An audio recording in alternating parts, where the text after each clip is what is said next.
रायगड जिल्ह्यामध्ये पंचायत समिती आणि जिल्हा परिषदेच्या निवडणुकीची रणधुमाळी जी आहे त्याचा प्रचार शिगेला एकंदरीत पोहोचलेला आहे। आपल्यासोबत या संदर्भात बोलण्यासाठी 32 आवास मतदारसंघामधून जे उमेदवार लढवत आहेत शिवसेना पक्षाच्या अधिकृत जे उमेदवार आहेत ते दिलीप भोईर आपल्यासोबत आहेत। सर, स्वागत आहे तुमचं टीव्ही 9 मध्ये। दोन टर्म जे आहेत ते आपण इथून जिल्हा परिषदेचे स्टँडिंग उमेदवार होतात। आता पुन्हा एकदा आपण शिवसेनेमार्फत या ठिकाणी रिंगणामध्ये उतरलेला आहात। एकंदरीत काय सांगाल, मतदारांची काय भूमिका एकंदरीत तुम्हाला वाटते आणि ही जी निवडणूक आहे आपल्याला काही तगडं आव्हान या निवडणुकीच्या संदर्भात वाटतंय का? नक्कीच नाही। ही आवास 32 या मतदारसंघामध्ये जी निवडणूक येत्या 5 तारखेला निवडणूक आहे, म्हणजे मतदान आहे आणि 7 तारखेला निकाल आहे। मी विश्वासाने सांगू शकतो या इथल्या जनतेचं, पहिल्यांदा ज्या वेळेला जातीमध्ये ज्या वेळेला निवडणूक झाली त्यावेळेला भरघोस मताने निवडून आलो होतो। 2013ची निवडणूक होती। आज 2017ला पुन्हा एकदा ओपन हा मतदारसंघ झाला होता, तेव्हाही मी या मतदारसंघामध्ये निवडून आलो होतो आणि 2026ला ही तिसरी निवडणूक आहे। पुन्हा इथे ओपन मतदारसंघ झाले असल्या कारणाने पुन्हा यावेळेला जिल्हा परिषदेवरती 100%चा विश्वास आहे आणि यावेळेला निवडून येणारच हा विश्वास आहे। त्याचबरोबर माझ्याबरोबर पंचायत समितीला स्नेहा रूत या 64 मतदार पंचायत समिती गण आहे। त्याचबरोबर 63 मतदान गण जो आहे त्या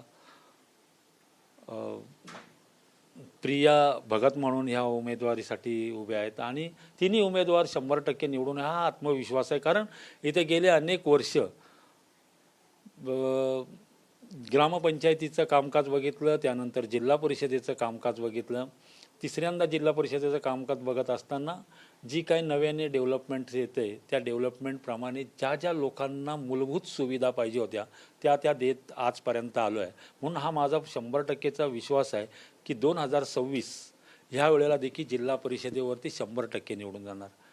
त्याचं दुसरं कारण जर सांगत झालं तर महाराष्ट्र राज्याचे तत्कालीन मुख्यमंत्री आणि आत्ताचे विद्यमान उपमुख्यमंत्री एकनाथजी शिंदे साहेबांनी केलेलं फार मोठं काम आहे किंवा MMRDच्या माध्यमातून इथे झालेली कामं आणि जे आमचे आधारस्तंभ सन्माननीय महेंद्र शेठजी दलवी साहेब दुसऱ्यांदा इथे आमदार झालेले आहेत, त्यांनी केलेला विकास कामं त्या जोरावरती ह्या वेळेला जिल्हा परिषद निश्चित हे तिन्ही उमेदवार दोन्ही पंचायत समितीचे आणि जिल्हा परिषदेचं दिलीप भोईर म्हणून आम्ही आज ही निवडणूक लढतो आहे, तर हे तिन्ही उमेदवार 100%चे निवडून येणारच हा आमचा या जनतेने दिलेला कौल। कारण जनतेची छोटी मोठी काही कामं असतील, आमचं एकच आहे की जनतेसाठी काम करण्यासाठी आजपर्यंत आम्ही राजकारणामध्ये आहोत। जनतेने सांगितलेली जी मूलभूत सुविधांची कामं आहेत ती करत आलो आहे, त्याच्यामुळे जनता 100% निवडून देईल हा विश्वास आहे। एकंदरीत या ठिकाणी जे महाविकास आघाडीचे राजा ठाकूर रिंगणामध्ये आहेत त्यांचं कडवं आव्हान वाटते का? कारण का मागच्या निवडणुकीमध्ये ते अल्पशा मताने आपल्यासमोर पराभूत झाले होते। नाही, असा या वेळेला तर नाहीच आहे।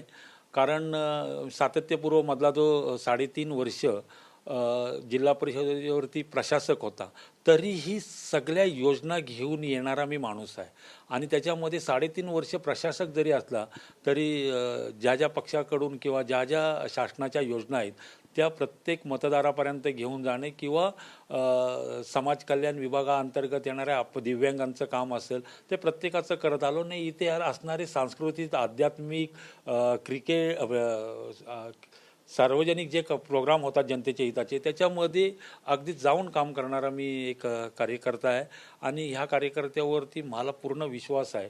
बैलगाडा शर्यत प्रेमी म्हणून तुमच्याकडे पाहिलं जातं रायगड जिल्ह्यामध्ये, तुमचं नाव आहे? नाही, मी बैलगाडी शर्यतीला मी फार कमी जातच नाही। पहिली गोष्ट म्हणजे ही वस्तुस्थिती आहे, कारण मी बैलगाडी क्षेत्रामध्ये नाही आहे। माझं सामाजिक बांधिलकी राजकारण येतो त्यावेळेला 20% राजकारण केलं जातं ना, बाकी 80% हे लोकहितासाठी लोकांसाठी काम करणारा माणूस आहे। त्याच्याच मुळे तिसऱ्यांदा ही 2026ची निवडणूक ही 100% जिंकणार। विशेषतः आपण जर पाहिलं सर तर तुमच्या मतदारसंघामध्ये मोठमोठे सेलिब्रिटी राहतात. शाहरुख खान देखील आपल्याच मतदारसंघामध्ये आहे, विराट कोहलीचं देखील आपल्याच मतदारसंघामध्ये त्यांचं घर आहे. मग त्यामुळे विशेषतः पाहिलं तर रायगड जिल्ह्यामध्ये या आपल्या आवाज मतदारसंघाकडे जास्त जनतेचं लक्ष लागून आहे आणि त्याचमुळे आपण जर पाहिले तर इथे राजा ठाकूर आपल्यासमोर उभे आहेत. एकंदरीत काय वाटतंय, परिवर्तनाची लढाई होऊ शकते किंवा मतपरिवर्तन होऊ शकतं किंवा शेतकरी कामगार पक्ष देखील राजकारण्यांच्या पाठीमागे आता उभा असल्याचं एकंदरीत चित्र दिसतंय. ती ताकद कुठेतरी तुम्हाला भारी पडू शकते का या निवडणुकीमध्ये? नाही, यावेळेला तसं काहीच नाही आहे. कारण तुम्ही सांगितलं की इथे सेलिब्रिटी आणि बाकी सगळ्या गोष्टी किंवा आपलं शाहरुख खान आहे. शाहरुख खान ह्या माझ्या मतदारसंघामध्ये नाही, थल मतदारसंघामध्ये आहे. मापगाव मतदारसंघामध्ये मुंबई एकदम 34 किलोमीटर अंतरावरती आहे. त्याच्यामुळे सगळे सेलिब्रिटीज आणि बाकी सगळे लोक इथं वास्तव्याला राहत आहेत. स्वतःचं डेव्हलपमेंट किंवा ग्रामीण भागामध्ये येऊन राहण्याचा त्यांना जास्त आनंद आहे.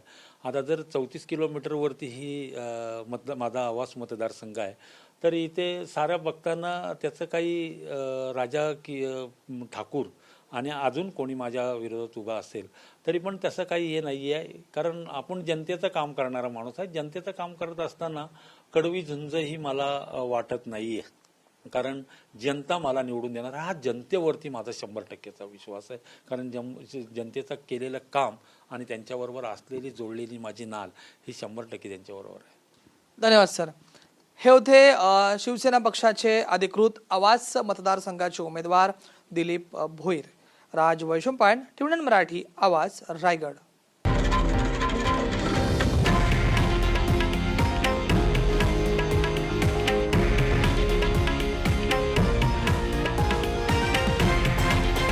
हे आहे देशातील नंबर 1 न्यूज नेटवर्क आणि आपण पाहत आहात TV9 मराठी, एकमेव.